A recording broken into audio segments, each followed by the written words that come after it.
धर्म की जय हो, अधर्म का नाश हो, प्राणियों में सद्भावना हो, विश्व का कल्याण हो।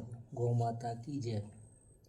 स्वधर्म का पालन न करने वाले कल्याण नहीं होता और दुख ही उठाने पड़ते हैं।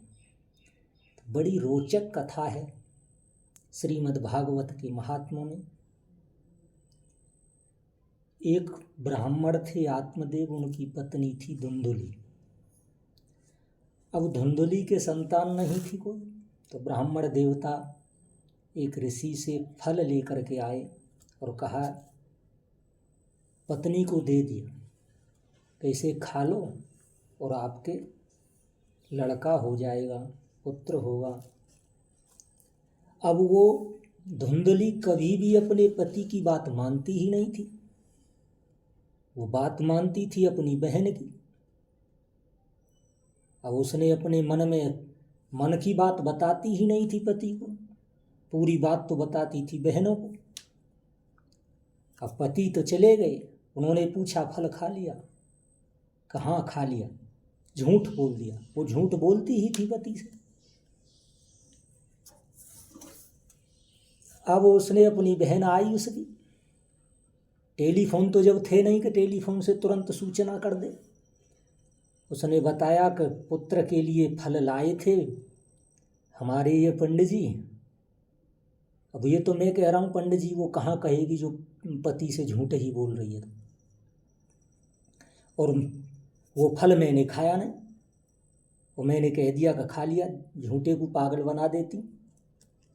का अच्छा तो ऐसा है भाई, नहीं खाया तूने, बढ़िया किया, बड़ा कष्ट होता है पुत्र में, और ये फल तो बाबा जी सब ढोंगी होते हैं, दे देते हैं।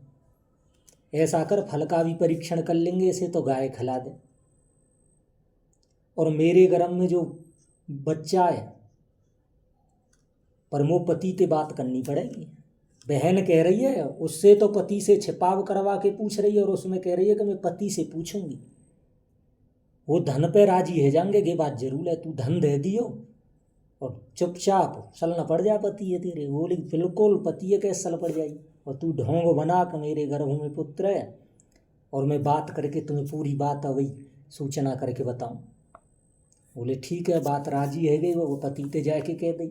और पति तो वो भी भाई, वह स्त्री की बात तो मान तो, लेकिन गुलाम हुआ स्त्री को, जैसे स्त्री कहेगी वैसे चलेगा। तो उसने हाँ कर ली, कहाँ दे देंगे एक संतान, हम पे तो है ही, धन मिल जाएगो, और फिर रहेगो तो हमारे बेटे ही काज जाए, कहाँ रहो। तू मेरे पति को कुछ धन दे देगी तो वो तुझे अपना बालक दे देंगे। उसकी बहन ने कहा तू फल मत खा। मेरे बहन ने कहा मेरे पेट में बच्चा है, प्रसव होने पर वह बालक मैं तुझे दे दूंगी। ये भागवत के 52वें श्लोक में कह रही हैं। दुर्बला तेन दुखेन ह्यानुजे करवाणि किम, साब्रवीन मम गर्भोस्ति तम दास्यामि प्रसूतिता।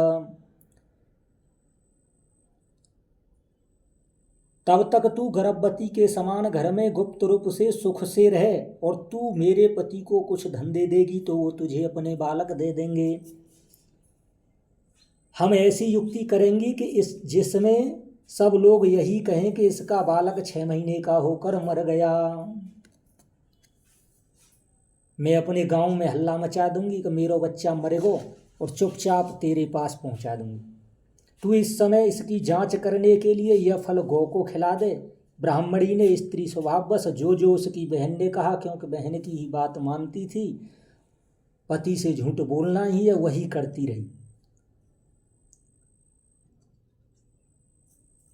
जब उसकी बहन के पुत्र हुआ तो उसने चुपचाप आकर के धुंधुली को दे दिया। धन तो पहले ले ही गया था और ले गया, और आत्मदेव को सूचना दे दी कि मेरे बच्चा हुआ है, पर अभी दिखाना नहीं है किसी को, न बताना है, क्योंकि मेरे दूध नहीं आ रहा है। अब दूध तो जब आएगा जब बच्चा हुआ। वो झूठ ही बोलना है, उसे तो झूठ ही बोल रही है अपने पति से। तो उन्होंने कहा कि मेरी बहन के भी पंडित जी ने जात कर्म संस्कार किए, उसके सुनते ही का बच्चा हुआ है, तुरंत सब ब्राह्मणों को बुलाकर दान किया। अब उसने कहा कि मेरे दूध नहीं आ रहा, मेरी बहन को बुलवाओ, उसके बच्चा हुआ था अभी मर गया है, वहाँ भी झूठ बोल रही है। तो उन्होंने धुंधली की बहन को बुलाया पंडित जी ने। अब नाम रखने का अवसर आया, तो नाम जो गुरुदेव रखते हैं, जो ब्राह्मण रखते हैं, वो नाम उस पत्नी को पसंद नहीं आएगा, क्योंकि वो बहनों की बात मानेगी, न पति को मानेगी न गुरु को मानेगी। तो वो ने कही नहीं, मेरो बच्चा मैं अपनी मर्जी से नाम रखूंगी धुंधकारी। लेकिन ध्यान रखना, जो पति की से झूठ बोलेगा, मनमानी आचरण करेगा, धर्म को नहीं मानेगा, मरना पड़ेगा धुंधली की तरह। अब गोकर्ण गाय के भी एक बच्चा हो गया जो फल दिया था। महात्माओं की बात कभी झूठी नहीं होती। तो सबके बड़ा उत्सव मनाया, गोकर्ण उसका नाम रखा गया। अब धुंधकाली तो धुंधकाली है, क्योंकि झूठ से जो बच्चा पाला जाएगा, झूठ अभक्ष पदार्थ जिसे खिलाए जाएंगे। अब हम तो कह रहे हैं बच्चा पैदा हुआ, दूध नहीं आ रहा, पंडित जी कह रहे हैं भाई दूध दूसरे का नहीं बच्चा को पिलाना चाहिए, गाय का दूध पिलाओ। नहीं, गाय को ना, पाउडर को दूध घोर के पिलाएंगे, क्योंकि राक्षसों का स्वभाव ही है, दुष्टों का। कहा तो मेरी बहन को पिलाओ। उन्हें न गाय पे विश्वास, न देवता पे विश्वास, न ऋषि पे विश्वास, न गुरु पे विश्वास, और पति का तो विश्वास करती ही नहीं।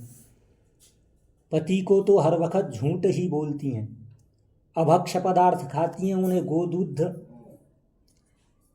गोघृत ये पसंद नहीं, बाजार की चीज़ें छुप छुप करके, क्योंकि जो बहन बता रही है वो काम करना है। तो अब तो वो धुंधकारी बड़ा उत्पाती हो गया, क्योंकि झूठ बोल बोल कर जिन बच्चों का पालन पोषण होता है वो राक्षस ही होते हैं। अब रोजाना वो तो उल्टे सीधे चोरी काम करे। अब रोजाना इसी प्रकार घर से सब सामग्री ले जाए, पैसा ले जाए, फिर माँ ये कूटे। पिताजी तो समझ गए कि ये चोर और वो है, वो तो घर छोड़ के भजन में अपने लग गए। क्योंकि जहाँ घर में जिसके स्त्री और पुत्र बात न माने, उनसे मोह छोड़ देना चाहिए, उन्हें त्याग ही देना चाहिए। आत्मजीव जी ने श्रेष्ठ काम किया। गोकर्ण जी भी अपनी तपस्या में चले गए।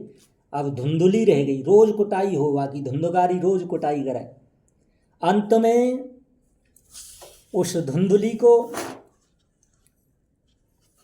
मरना ही पड़ा। अब वो रोजाना कहे कहाँ जाऊं, इस संकट से कौन उबारे। बड़े परेशान रहने लगी। इसीलिए वो जाकर के अर्धरात्रि के समय पुत्र के उपद्रव से दुखी होकर फिर न बहन ने कछु कही, कन्यों का वो ये मार लो। बहन फिर न आई बचाने का, न बहन ने एक दिन रोटी खिला पाई। कहा जा तू गे मार लो तो मैं खिला दूंगी। रात्रि के समय जाके कुआं में कूद गई, कुआं में जाके आत्महत्या कर ली उस धुंधकारी ने। ये 5वें अध्याय के दूसरे श्लोक में लिखा है, इत तद्वाक्य संत्राज साजनन्या पुत्र दुखतः कूपे पाते क्रतो रात्रु तेन सा निधनम गता। ऐसे ही जो पतियों से झूठ बोलती हैं, जो अभक्ष पदार्थ पुत्रों को खिलाती हैं, उन्हें कुएं में डूब करके ही मरना पड़ेगा। जो पति से झूठ बोलकर बहन की बातों पर चलती हैं, और वो बहन अपनी पति के बिना उसे पुत्र भी नहीं दिया, पति से बात कर लेना वो धन में दे देंगे। तो ये ऐसा जमाना है कि खुद तो चलना चाहते हैं धर्म पर, दूसरे को मारना चाहते हैं, और मरने वाला समझता नहीं। जैसे जिस पशु को बलि दी जाती है, जिस पशु की हत्या की जाती है, उसके सामने हरा हरा चारा डाला जाता है, ऐसे ही ये मीठी मीठी बातों में दूसरे के घर ही बर्बाद करती हैं। ये ऐसी होती हैं उल्टा स्त्रियां, जो बात मान लेती हैं उन दूसरी स्त्रियों की और पति से झूठ बोलती हैं। श्री राम जय जय राम।